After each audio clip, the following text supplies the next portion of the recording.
Hello, everyone, and a warm welcome to the second series of Call My Supervisor, the PhD podcast for the School of Politics and Economics at King's College London.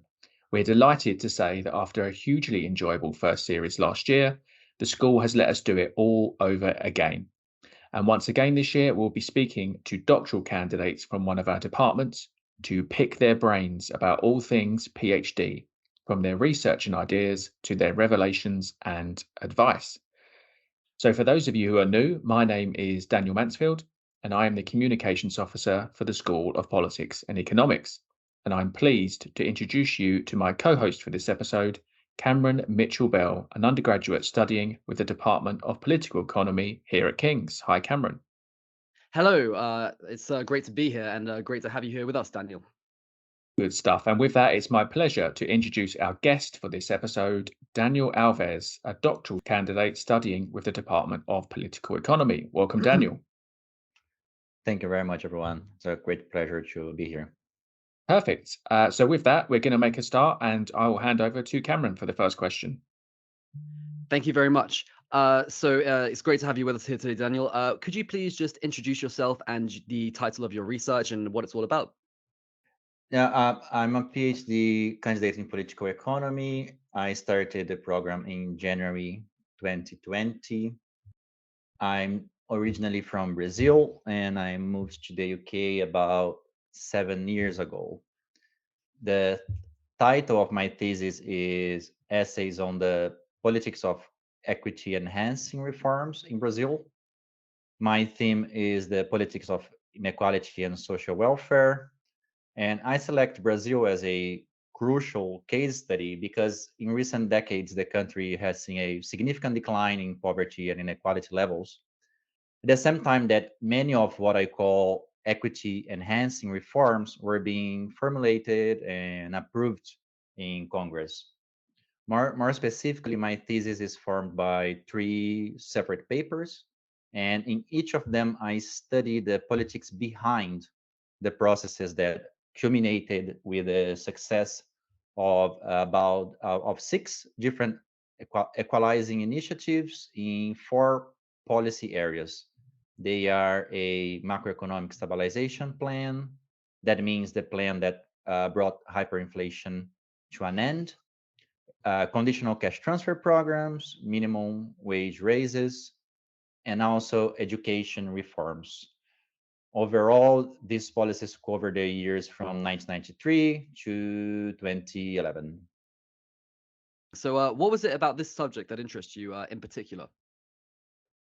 You know, I was born in Brazil and lived there for most of my life. And while living there, especially in the later years, I had the chance to travel a lot around the country for work in that case. And before I continue here, it's always important to remind everyone how big Brazil is. So, for instance, from my hometown, Novo Horizonte, in the countryside of São Paulo state, it takes about 5 years to drive to São Paulo International Airport. So, sorry, 5 hours. I said 5 years. I think no, it's 5 hours. It's not that big. Uh, yeah, so it takes 5 hours to drive to São Paulo Airport from my hometown, and so that is a 5 hour drive within the same state. And I think it takes the same time to fly from São Paulo to the Amazon in the north of Brazil, and from Scotland to Greece. What I want to say is that not only Brazilian inequalities, I mean economic, racial, gender, geographical, are very clear to even the least attentive observers. But I think I got a fuller picture of all the complexities and the real social problems when while I was traveling around. And these problems are both cause and consequence of the widespread social vulnerabilities we see in Brazil, at the same time that we also see pockets of wealth all around. Brazil remains one of the countries in which the richest 1% of the population concentrates the highest share of the national income. I just checked the word inequality database this morning, and these are the numbers. In 2021, the top 1% in Brazil captured about 20% of the national income, whereas in the UK, the 1% captured half of that. So you see this big disparity there.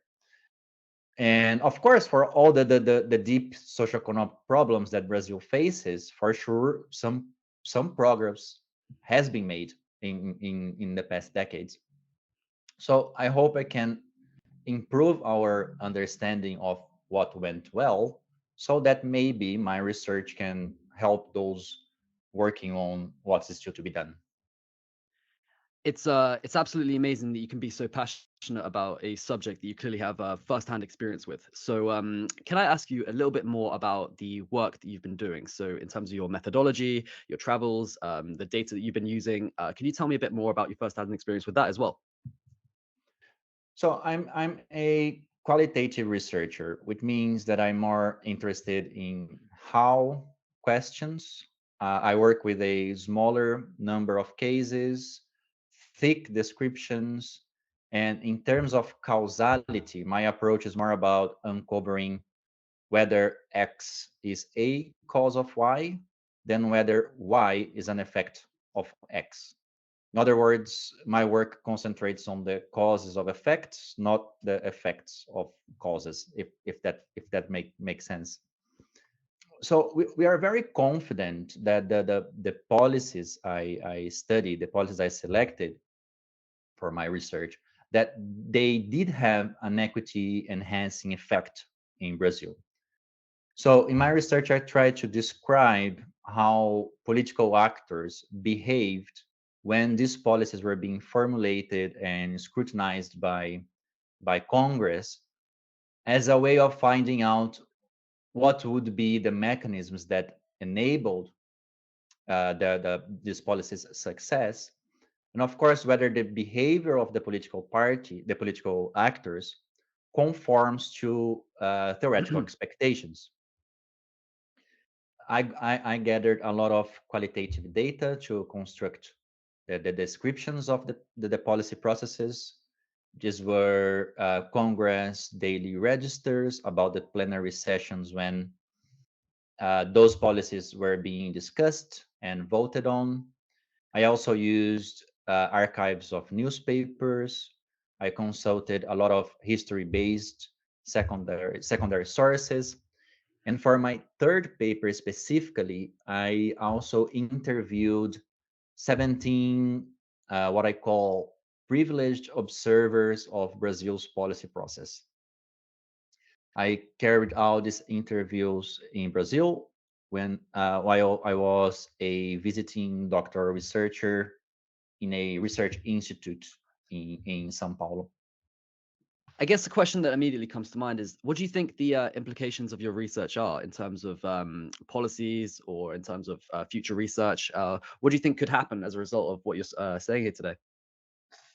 There is something I found in my research that I wouldn't say it's a big surprise for me, but I would say that the degree and frequency which Brazilian presidents engage in bargaining with legislators has definitely caught my attention. Just a brief summary.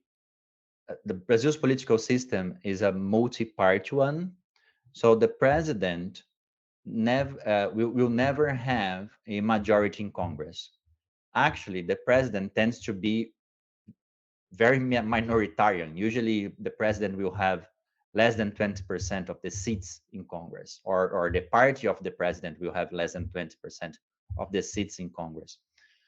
So the implication is that if we believe that the president will want to approve their program in Congress, the implication is that they will need to form majorities, form coalitions, right? So in relation to formal rules, it would be very, very different from the Westminster system, for instance, right? So you in the Westminster system, you win the election, you get your majority, you have your manifesto. That's what you do. So in Brazil, you win the election, then you go to Congress, you say, people, what do you think about this policy here? Shall we go with it? Shall we not? You know, what how can we make this work? So it's not necessarily that policies that were supported in the election will get through Congress afterwards, but there is a huge incentive for the executive to get these policies done, because that's what they will return to electorate and say, these were my promises, this is the delivery. Okay, so the bargaining within Congress is a very important part of the policy process. And in all of the 6 policies I investigate, covering again different areas and almost 20 years, presidents, irrespective of leading a center-right or a center-left coalition, were all the time working to keep their allies satisfied. We can understand that as an integral part of the democratic process, in the sense that the legislature exists precisely to scrutinize executive-sponsored proposals and make sure presidents understand they do not have absolute power. And I think it's fair to say that about this last point, this last point has become increasingly important in democracies around the world. But at the same time, as the policy process in Brazil requires overcoming so many obstacles and veto players, important reforms may end up being washed down by concessions, or sometimes the executive might feel tempted to offer illegal favors in exchange of legislative support. So I think my contribution would be how to make things more complicated, you know, how to make the question more complicated.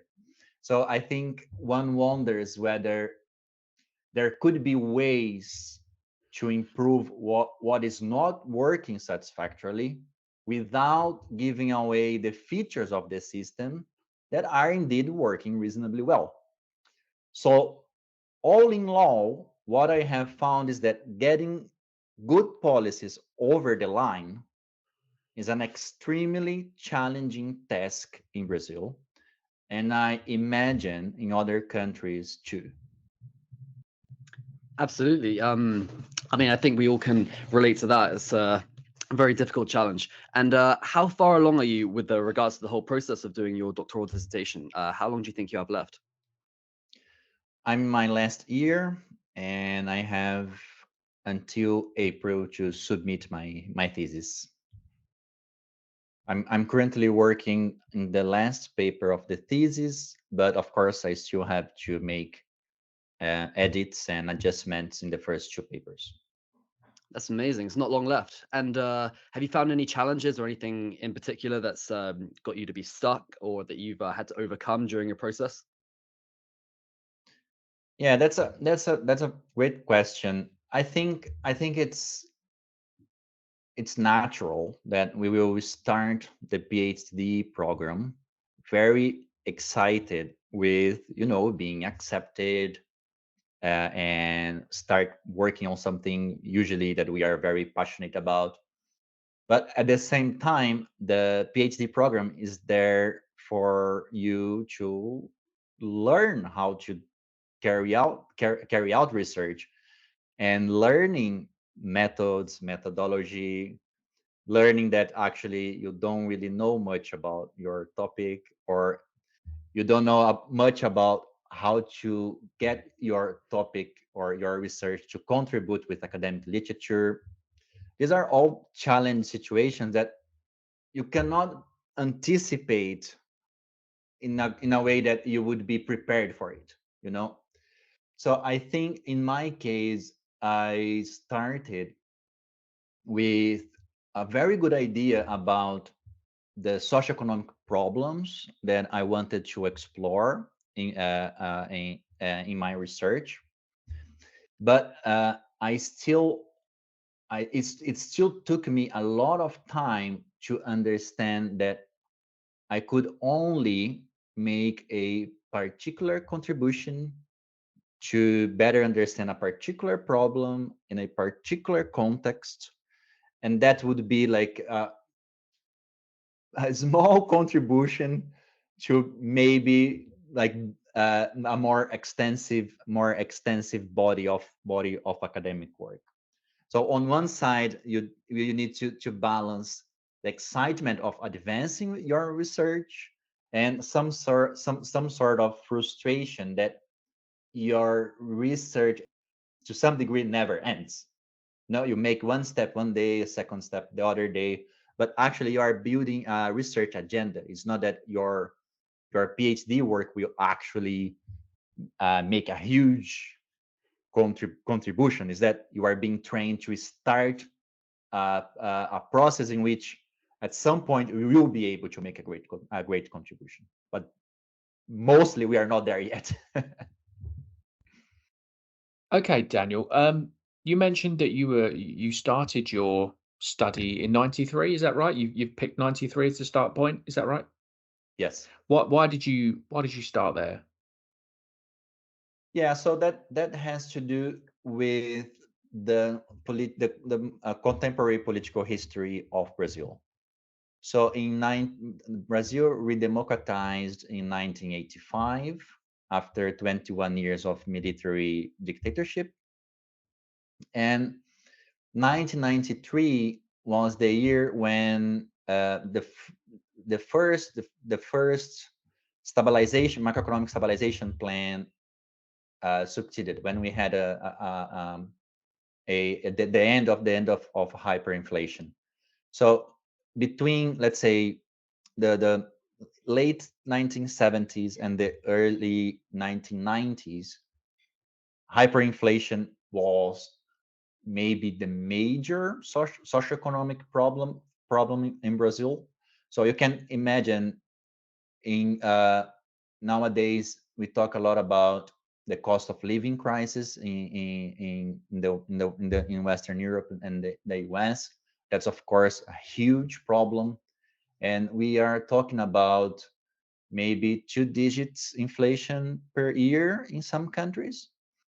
So in the case of Brazil, between the late 80s and the early 90s, we were talking about 4 digits inflation per year, and we were talking about more than half of the population living in poverty, and more than half of the population working in informality. So what that means is, if you work in informality, you are basic your earnings are basically cash holdings. You have 4 digits inflation, you get your cash, you go to the supermarket, you don't have time to buy anything, because at the time your cash are in your hands, it loses value very quickly, right? So 93, for many scholars of Brazilian politics, mark a period in which a succession of reforms were being implemented in a way of like making the social economic problems, in order to deal with these social economic problems. And for many, the starting point is the end of hyperinflation. With the end of hyperinflation, the purchasing power of those in poverty and in informality went up instantaneously. Instantaneously. So there is a big drop in poverty, and some also find in inequality, when the country eliminated this inequality driver or poverty driver, which was hyperinflation. So that's why I start there. And do you think, through your research, you found a sort of central cause for the improvements you've seen in inequality, or that the country has experienced, or is there a multitude of factors that have come together to sort of improve the situation? I would go with the multitude of factors, but I think what I reveal in my research that I think I it might be my main contribution is that we knew that electoral competition, when we have in a setting in which we have large part of the electorate being socially vulnerable, that in this type of setting, electoral competition would encourage both parties of the left and the right to push forward with redistribution. That doesn't mean that the left and right will have the same redistributive preferences, but if electoral competition exists and a large share of the electorate is socially vulnerable, it's plausible to expect that even non-left parties will have some incentive to engage with redistribution.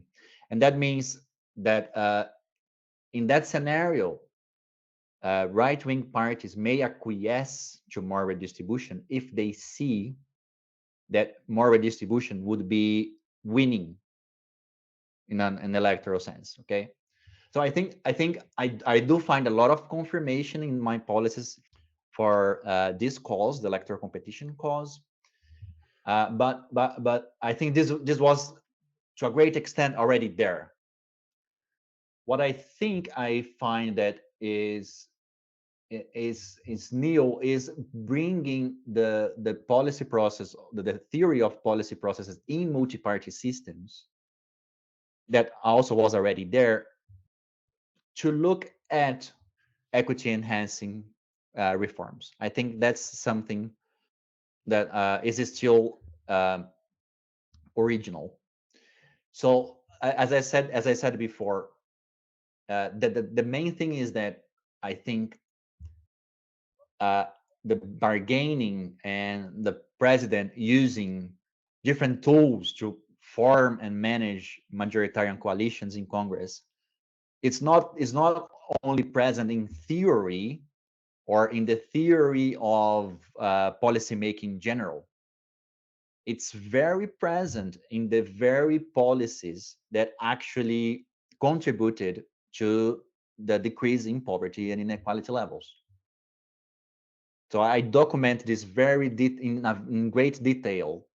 The president offering, coalitional gifts to allies in exchange for their legislative support for those policies that are good for the country, let's say. And do you think, or has your research established that the complexity of the presidential system is a help or a hindrance to further improvements to improving the inequality situation?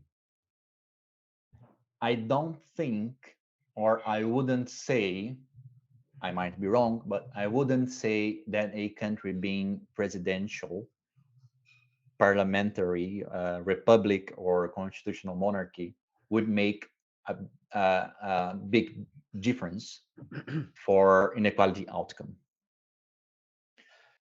I think things we know that matter are, again, democratic politics in terms of electoral competition, and democratic politics can exist in presidential or parliamentary systems. And I think what also matters is the policy process being constructed in a way that there are incentives for cooperation from beginning to end. So I think that I would look from this perspective, having a system in place that allows cooperation between different political parties or different social actors. I think having a system that allows for cooperation can make a difference. You spoke earlier about the sheer size of Brazil. How difficult is it doing your research with a country that large in terms of like access to information, different facets of government, the actual navigating the geography? What's your experience? Yeah, that's a great point. There are two things here. First, uh, I don't really think that size is a complicator. I think it depends. Usually, we have people talking about, if you have smaller countries that are more homogeneous culturally, and that can be conducive to better social welfare outcomes. And usually people look at Scandinavian countries. But there are many countries in other parts of the world that are small, with small population, uh, homogeneous cultural population, and they are very, very they have very problematic socioeconomic outcomes as well. What I think about the difficulties, and I think that might be similar, even if we compare, let's say, Brazil and the UK again. At some point when doing your research, you need to narrow down, and that implies trade-offs, right? So I think there would be similar challenges for someone doing looking at Brazil and looking at the UK, in the sense that, well, do I want to look at policies that that are implemented from the top down? Do I want to look at how policies emerge maybe from localities, and then the central government picks it up? I think this would be the types, or the types of challenges that in my case I have faced. So Brazil has more than 5,000 cities, for instance. Of course, each city will be its own challenge, its own reality. So I had to make the choice of looking at the federal government. So necessarily, I'm missing out on potential subnational dynamics that may have influenced federal politics, unless, of course, they are reflected in Congress. Then what is reflected in Congress, I can capture. Brilliant. Thanks, Daniel, so much. That's going to bring an end to part one. We're going to take a short break now. And then when we come back, we're going to focus more on your personal experience of the PhD.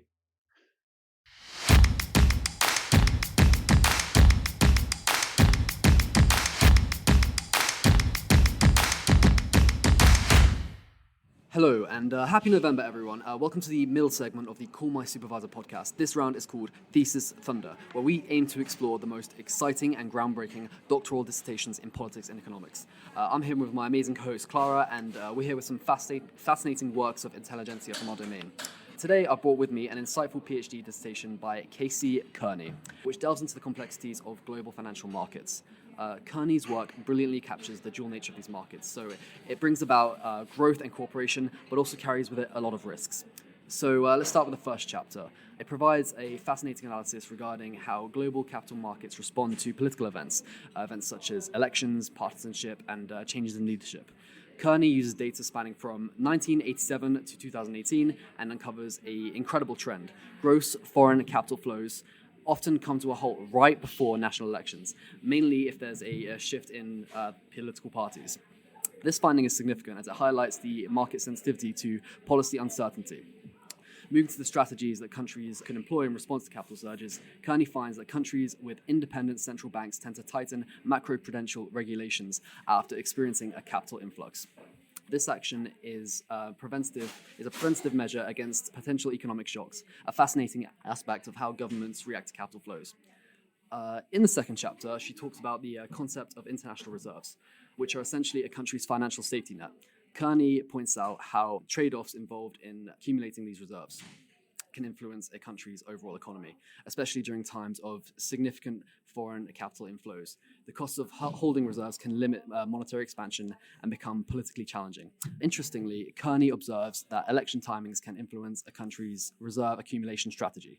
In periods of capital inflow surges, there's an increase in reserve growth during election periods. Reserve growth rates during election periods, rather. A deviation from everyday practices. In the third chapter, which is co-authored by Tethan Kim, I believe it's pronounced, Kearney explores basically how multinational corporations in global capital flows, investigating how corporations' decisions to invest and operate in foreign jurisdictions impact financial markets. Using data from the US Bureau of Economic Analysis, they find how multinationals enjoy a more extensive spread between their return on assets and interest rates when they have significant foreign holdings. This aspect emphasizes the dual role of multinationals as both risk takers and arbiters of international global financial markets. So I thought that was very interesting. What do you think about that? I'm just interested in why you chose that, because I think there's an abundance of impressive PhD dissertations, and I'm wondering what exactly drew you to this particular one. So I pretty much am currently doing an essay. It's about should government intervene in markets. Obviously, very simple title, but the theory regarding that and the empirical research is vast and expansive. And so I found it particularly interesting regarding the nature of capital flows and basically how they can be prioritized by corporations in different ways depending on external factors. Yeah, in terms of the theoretical aspect of it, it's not necessarily something you think about, like the fact that people see like changes from one administration to another as a significant risk to their capital stock, because to us, going from Labour to Conservative to Liberal Democrat, one government to another, things don't change too much for the average person on a day-to-day basis necessarily. Over the grand scheme of things, when relating to other countries in terms of our international prestige among other countries and trade, over time this can influence things. But from day-to-day life, things don't change that much for the average person. Would you not agree? I actually do not agree, Kim. Okay. Unfortunately, I think that the implications of different governments, especially on the kind of far partisanship, whether that be left or right, we see significant changes, whether that be to the welfare state, to different social programs, say unemployment benefits, pension rates, even pension age. So I think that it's very interesting that you bring that up, because to me, a change in government means a fundamental change to the day-to-day of different either classes of people or demographics of people, coupled with kind of the long-term and more global implications that you do mention. I mean, absolutely. So on a structural, systemic, institutional level, a change in government definitely has an influence. So depending on whether someone takes any given approach to crime, do they wish to incarcerate more people? Do they wish to try to rehabilitate people? Over time, this can have accumulating impact. And every single policy, whether it be ideologically oriented or evidence-based, can have different impacts in different aspects of society over time. However, we tend to see these days that governments aren't radically expanding or changing institutional structures on the most part, and they're not radically expanding spending in a short-term basis. Most things are pretty consistent. I mean, I'm saying that coming from a country where we've had the same government or the same party in charge for the 80% of the last 100 years, so it's not really tantamount to the full picture. I know you being from Canada might have a slightly different perspective on things, but yeah, that is essentially what I'm mostly thinking about. Interesting. Now, is this something that you might wish to explore in the future if you want to pursue a PhD? Would you say that this field of kind of like economics and economic risk is something that... As far as the equilibrium as to where lies my interest between political science and economics, I would say that on a theoretical level, I definitely value political science much more significantly. I think it's very interesting how one's axiomatic values, whether the lens through which they view the world, influences obviously the information that they take in. Is it possible to have that in a value neutral sense? I don't personally think that it is. Like if you necessarily believe that, for example, your class status from a Marxist perspective, that your class status is indicative of your wider social experience on an intrinsic level, then no level of empirical studies is going to convince you otherwise, I don't think, because you're always going to see, even if your wage is improving, even if your standard of living is improving, you're always going to see your inherent, I guess, intrinsic substitute to other people and other other individuals who are in a higher place in society as you as indicative of systemic flaws. So I'd really like to delve more into the theoretical aspects of political science. As far as this goes, and this particular, I definitely think that fundamentally our productivity and the level of collateral we have to support such productivity in the economy is really what drives innovation, what drives progress. And so this is what I've seen from the research so far and from my studies so far. And so I definitely believe that in future we should take note of these things. We should take note of these things and definitely adjust our policy accordingly to make sure that they don't get looked over. Absolutely, and I admire your confidence into going for a more theoretical approach in the future. I think theory is one of the most difficult things for me, at least, to get my head around. I think from Hayek to Marx to Polanyi, I think they're very complex issues, and I think applying them to real world conditions are quite difficult. So I look forward to seeing what your PhD might hold, or even your undergraduate dissertation if we're not thinking so far ahead, and seeing if your love for theory will remain, or if maybe we've kind of converted you to more an empirical scientist. Good stuff. So have you brought something with you today as well? I have, matter of fact. So I'd love to hear it. I see your economically driven dissertation that you have presented. I'm looking more to a pertinent, critical issue that we see in modern day, and that is the climate crisis that we are witnessing. So the dissertation that I'm presenting today is by Lindsay Brooke Hendren, and she has published a dissertation titled Changing Environment, Changing Attitudes. And so she focuses on establishing this common ground between hyperpartisanship, between the extreme left and the extreme right, and different views on what climate policies should be enacted to tackle this large issue. And I think we've seen, both in the US but also globally, kind of a split between, firstly, a recognition of the climate crisis to begin with, but also a recognition of how to tackle it. So even if we can find this common ground of it being an issue and it being something that governments and individuals have to kind of resolve, there is a split between how we should go about resolving it. And so she's identifying this kind of critical juncture that is able to establish this common ground between the left and the right. And she finds that when politicians or even political parties are able to tie their climate policies to a drastic kind of climate crisis or climate event, whether that be, say, a hurricane that has unfortunately taken the lives of many, or kind of claimed assets, houses, just different resources in a significant way, that is able to kind of mobilize a voter base and mobilize political actors to kind of come together collectively and work on a solution to this climate policy. So implications of that may permit us to kind of, looking forward, be able to have a more coherent approach to tackling the climate crisis by kind of mobilizing these horrific and horrifying events in a positive way to be able to incentivize change and mobilize change. I think that's absolutely fascinating. One of the most difficult things to overcome with regards to the climate crisis is the crisis of temporal discounting that we've seen both in the voter base and also in politicians as well. You know, we can't necessarily think in a linear fashion when it comes to planning for the future. And so we don't know, you know, from one decade to another if the crisis is going to exacerbate significantly by 10%, by 50%. We don't exactly know. And once we pass that red line, it's going to be even more difficult to predict. And so being able to find systemic means to mobilize people and to get them to behave in accordance with the climate obligations that we set in the Paris Agreement, I think that's one of the most important things humanity's ever had to do, and it's going to be the biggest test for us. I actually led a team on policy pitch, which was for KCL, regarding how to deal with both the climate crisis and the cost of living crisis. And we basically came up with an idea, very Singaporean in nature. Both my team members were Singaporean. And we essentially came up with an idea where we would come up with an application called Net Zero 900.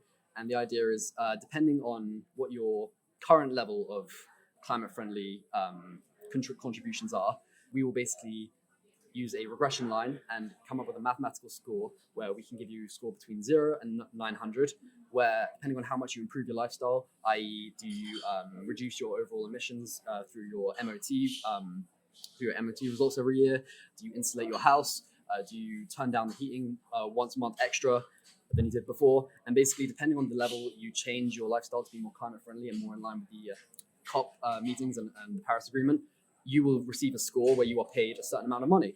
And we basically came up with a way that we could pilot this in a number of cities, and it would be less expensive than the COVID stimulus, and if it was successful, depending on what the results were, we could roll it out across the whole of the UK and see drastically different results to what we see now. And so yeah, I find that very interesting. Absolutely fascinating. And I think that's something that both you and Lindsay are touching upon, is kind of tackling this apathy that we see at the individual level beyond just the party level. And I think that kind of the mobilization of individuals is an incredible tool for the future, because I think apathy manifests itself in a variety of different ways, whether it's small things like not turning off your heating or not turning off the air conditioner when you leave the house, whether it be you forget or you just you don't care enough.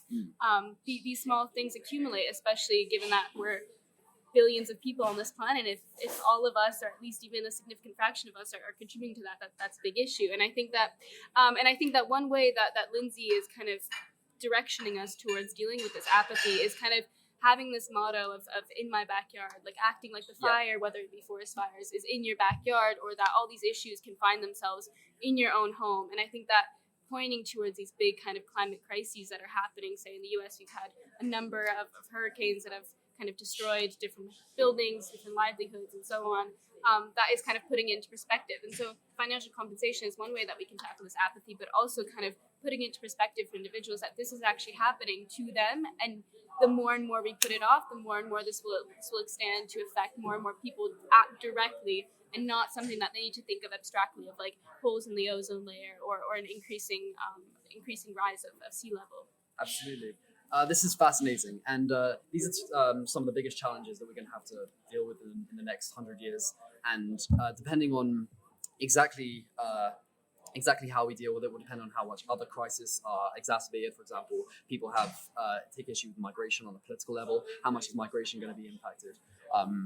How much are people going to have to impose institutional reform in order to deal with the economic shocks in the long term? So these are all problems that we're going to have to deal with sooner or later. And so I think that's absolutely fascinating. And I'm going to read that dissertation later. And I can say the same about yours. I think it's fascinating in its own way, and that is definitely something that I feel like I should know more about, and I would like to engage more with. Lovely. Clara, thank you for coming with us today. It's been a pleasure. And we'll now go back to part 2 of Call My Supervisor podcast. Thank you.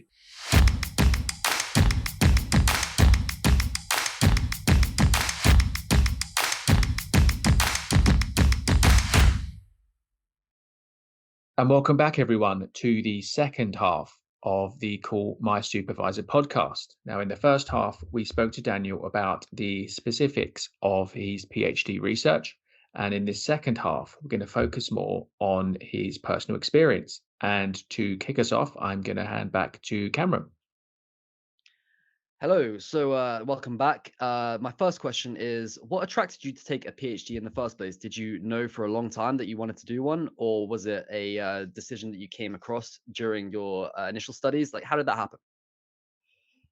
Well, first, that is cliche, but I really like studying and doing research, and I always thought I would love teaching too, and I was right.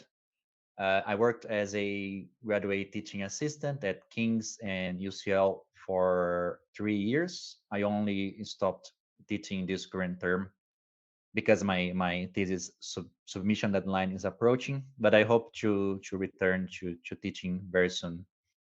But anyway, I worked in the corporate sector for almost 5 years after I finished my undergraduate degree. That was back in Brazil. But even then, I never fully abandoned academia. Throughout, I kept in touch with a dear undergraduate professor, even when I was working in that private company. And at some point, I decided to change careers and follow what I think is my path, my passion, that is research and teaching. So that's how I I decided to start a PhD. How would you say the experience of the research and the work for your PhD is different to what you expected? Is it more intense? Is it more detailed? Or is it roughly what you thought it would be? Well, from the beginning, I think I did understand well that in the PhD we are trained to become independent researchers, And I do think that this is a fundamental part of the program. For it's by working independently that we learn what researchers are actually do.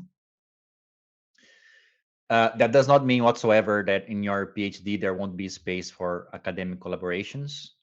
There will be, but still, even in a collaborative project, it's very likely you do your part independently. What I'm saying in terms of like difficulties and mismatch of expectations, maybe it's that besides independence, I think in my PhD journey, I have been more isolated than I thought I would be. Working in isolation is different from working independently. That has a lot to do with the pandemic, but also with the normalization of online working, which is not entirely bad, but I didn't expect I would be working so much from home. Like even my supervisory meetings have always been online, and of course on that part, this is very very different from my corporate job, the corporate job I used to have. And again, I didn't expect this type of isolation when I started the PhD. Yeah, that's what I think I would say. That's very difficult. I can definitely understand how isolation might be challenging. I think personally for my bachelor's degree, something that has been particularly useful, and for a lot of people as well, has been the introduction of ChatGPT and lots of AI bots. It's really helped a lot of people with their undergraduate degrees in a way that it hasn't been able to help people in the past. So for you, has there been anything in particular that's helped you with the process? Has there been a particular person you've been able to go to, or a book or a resource that has basically undone some of the stresses that have been dealt to you with regards to this? I think on the research part specifically, my supervisors have been great supporters, and their comments have really helped me to improve my work. So like they work as very good guides, you know. So you are having this problem here and there, you are facing this obstacle here and there in your research. Then look, take this path, experiment with this path here, that might be helpful. So that they are excellent at doing that, and I'm very very grateful. uh Outside of the research part, another thing that has been very helpful for me is that I started running in the second year of the PhD. That has been truly transformative for me. Uh, Sometimes we undervalue the sport activities, but physical health can be actually very good for your mental health as well. And when I run, I usually think about my research, and curiously, I had the idea for my first paper when I was running. In my second year, I still had a lot of doubts, and I had a lot of material, but I didn't know what to do with it. So like you, every PhD knows that framing something very important, and narrowing down is also something very important. So it was when I was running, then I found a way to at least get part of my material together into a paper. Another thing is that during the PhD, I managed to catalog a lot of jazz albums through Spotify, and of course listen to them. So while I'm doing my research, I also always listen to some good jazz in the background. I really recommend everyone, yeah, go and listen to some jazz. Last but not least, my wife, old and new friends and family have been incredibly supported in all stages, and I owe them a very very big one. So of course, this part is also essential.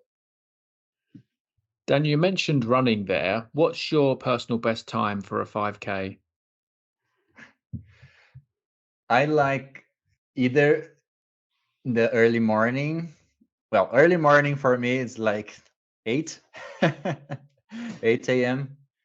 But I also like before lunchtime. So let's say you start your morning work, then you do a lot of things, then you go for a run, have your lunch, start again. So that's all. That always helps me. Okay, so you spoke about isolation there earlier. Are there any other challenges that you've come across in the PhD? I think as we've done this podcast, I've heard several times that structuring your day can be a challenge, and the independence of having to work out what you do with your 9 to 5. Is that similar to your experience? Yeah, definitely. I would say overall, thinking about what people call the PhD journey, I think sometimes we may not realize that there are several activities that are beneficial for PhD students, that are beneficial for us to engage in. But these things may come with some costs, and we need to take that into account as well. I think it's a very very good thing for PhD students to attend academic seminars and conferences, take as many methods training sessions as possible, teach, participate in research groups, write short articles for general audiences, lead their own events. All of those things are very very helpful for us to develop the skills we need to become better academics. But I think what is crucial is that we need at the same time to find ways to link all those activities with what is our main goal, the writing of the thesis. And I think that is not always easy. So there is a lot of, I think, the beginning of the PhD of experimentation, right? So go to different research groups, sign up to different activities, but at some point start narrowing down your schedule, your agenda to what actually is more beneficial to your main work. Have there been any particular academic disciplines on the way to doing your PhD that have influenced you, in particular in terms of the social sciences or any other fields? I'd really like to know about that. I would say history in my case, and I think the philosophy of social sciences as well. So some history and some philosophy. I think they are very constructive building blocks in the sense of even if you are doing a very focused research on a very particular topic, still having a historical and knowledge and some knowledge of the philosophy of social sciences, I think that will help you to make better questions. Hmm. And I think that's the vital part of our PhD training. Designing good questions. Have there been any philosophers in particular that have really influenced you, or any schools of thought in that respect? There is one, let's say, philosophy school that I discovered while doing the PhD, which is pragmatism, and I like their take on how to deal with, on the one side, theory, on the other side, the real, let's say, quote unquote, real problems of the world.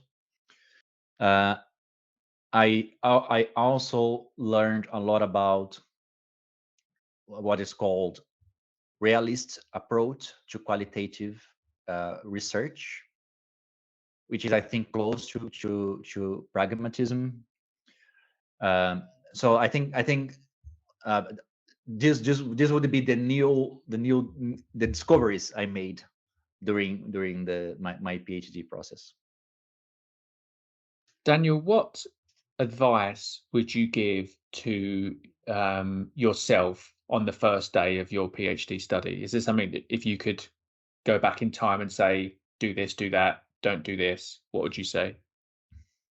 In general, I think a good approach to the PhD journey is, no matter how much you know or you think you know about your topic, be open to learn more, be open to be challenged, and try to learn how to enjoy studying methods and methodology. I spent a big part of my PhD studying methods and methodologies, and I came to love it. But I think I still face some challenges because, of course, your main topic is not methodology itself, so you tend to focus a lot of attention on your topic, and at the same time forget about what is the puzzle that you are investigating, if that makes sense. So I think an advice for myself in the first day would be, focus on the puzzle. Focus more on the puzzle and less on the case. Let's say. And I just have one final question from me. So, how have you found engaging with the PhD community as a whole? Have you found a lot of criticism? Are they more hostile in that respect? And how have you dealt with that or engaged with them in your wider processes? What I can say is that the PhD, well, in my view, the PhD community at King's is very, very vibrant. And of course, given the size of the university, there are probably, I don't know, thousands of PhD students working around all the faculties, and that implies different things. So you will have a lot of things to do in terms of training, extracurricular activities, academic events going on all the time, and so on and so on. And you know, people forget sometimes that King's is part of the University of London, so we have access to all training sessions and academic events across UCL, LSE, and other universities.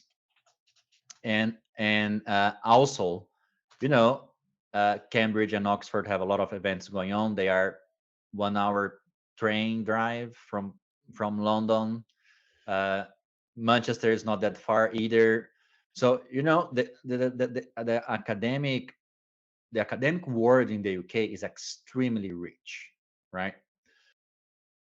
Uh, Having said that, I think we also need to be actively signing up for these things. You know, that these things will not come to us. We need to go after them. So I would say, in terms of the PhD community, I I I'm happy that in many cases I was the one approaching people. I was the one selecting activities I wanted to undertake. I was the one asking others to, be part of their research groups and so on. So I think in the end of the day, the community is what you make of it. Good stuff. Okay. And that brings an end to today's episode. I'd like to thank my co-host, Cameron, for his support. Thank you, Cameron. Been a pleasure. Thank you. And I'd also like to thank Daniel for sharing his thoughts and his insights for this episode. Thanks, Daniel. Thank you very much for you too. Really enjoyed it. And of course, thanks also to you, our listeners, for taking the time to tune in and we look forward to welcoming you again soon for our next episode. Take care.